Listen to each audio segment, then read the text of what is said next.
కానీ ఒక్క బాధ ఏమరా అంటే మీరు ఒక తప్పు కూడా మాట్లాడినారు. ఏం మాట్లాడినారు? ఆ తప్పు అంటే పవన్ కళ్యాణ్ ఇప్పటి వరకు స్పందించలే అని చెప్పి మాట్లాడినారు. మీరు జనసేన కార్యకర్తలను టీడీపీ వాళ్ళు ఎంటబడి కుక్కల్ని కొట్టినట్టు కొడితే కూడా ఆయన స్పందించలేక,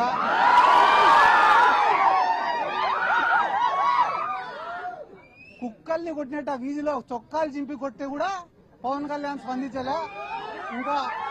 ఇంకా అంబటి రాంబాబు గారి పైన మన పైన దాడి జరిగితే ఆయన స్పందిస్తాడని అనుకోవడం కూడా మన తప్పైతుందని చెప్పి ఈ సందర్భంగా నేను తెలియజేసుకుంటూ, రాష్ట్ర వ్యాప్తంగా మీరు ఏడైనా నేనేం అబద్దం చెప్పడం లేదు. జనసేన వాళ్లకు నామినేటెడ్ పోస్టులలో అన్యాయం, కాంట్రాక్ట్ వర్కుల్లో జరిగే దాంట్లో అన్యాయం, జనసేన వాళ్లకు మర్యాద ఇచ్చే విషయంలో అన్యాయం, అన్ని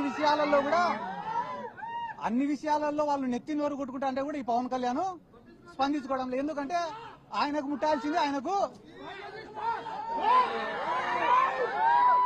ఎందుకంటే ఆయనకు ముట్టాల్సింది ప్రతి నెల ముడతనే ఉంది కాబట్టి ఆయన ఏం స్పందించడంలే. కానీ మీకు అందరికీ అర్థమయ్యేలాగా చెప్పాలంటే ఒక విషయం చెప్తా, గుర్తుపెట్టుకోండి. చంద్రబాబు నాయుడు గారు ఈడ పవన్ కళ్యాణ్, లోకేష్ ఇద్దరు కూర్చొని ఉంటే 3 వస్తువులు ఇచ్చినాడంట పంచుకోమని చెప్పి.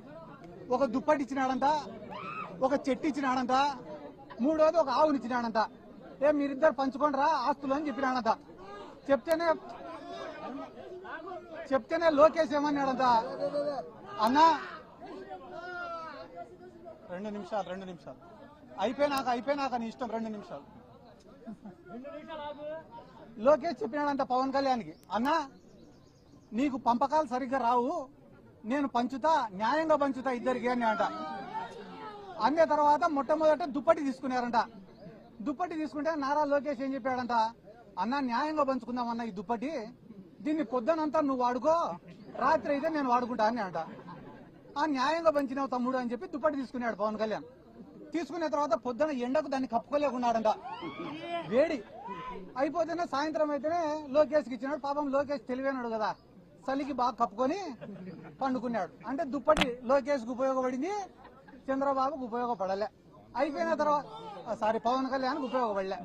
అయిపోయిన తర్వాత ఇద్దరు చెట్టుకాడికి పోయినారు. చెట్టుకాడికి పోతే మళ్ళా లోకేష్ వచ్చి, అన్న ఇది కూడా న్యాయంగా పంచుతానా, నేను అధర్మం పాటించాను అని చెప్పి, చెట్టు పై భాగం అంతా నేను తీసుకుంటా, కింది భాగం అంతా నువ్వు తీసుకోండి నాన్న అంట. అంటే చెట్టుకు నీళ్లు పోసేదంతా పవన్ కళ్యాణ్, వచ్చిన పండ్లు తినేదంతా లోకేష్. అయిపోయిన తర్వాత మళ్ళా 3వది ఆవు కాడికి పోయినారట. పోయి, అన్న ఇది కూడా నేను న్యాయంగా పంచుతానా, ఆవుకు ముందు భాగం అంతా నువ్వు తీసుకో, వెనక భాగం అంతా నేను తీసుకుంటా అని అంట. అంటే ఆవుకు రోజు నీళ్లు పోసేది, మేపేసేదంతా పవన్ కళ్యాణ్, వచ్చే పాలు పిండుకొని తినేది లోకేష్. ఈ రోజు జన సైనికుల పరిస్థితి ఏమరా అంటే, కూలీ చేసేది ఇల్లు, వచ్చిందంతా తినేది తెలుగు తమ్ముళ్ళు. కాబట్టి తెలుగుదేశం వాళ్ళకే, జనసేన వాళ్ళకే గతి లేనప్పుడు మన పైన దాడి పైన వీళ్ళు స్పందిస్తారు అనుకోవడం మన మూర్ఖత్వం.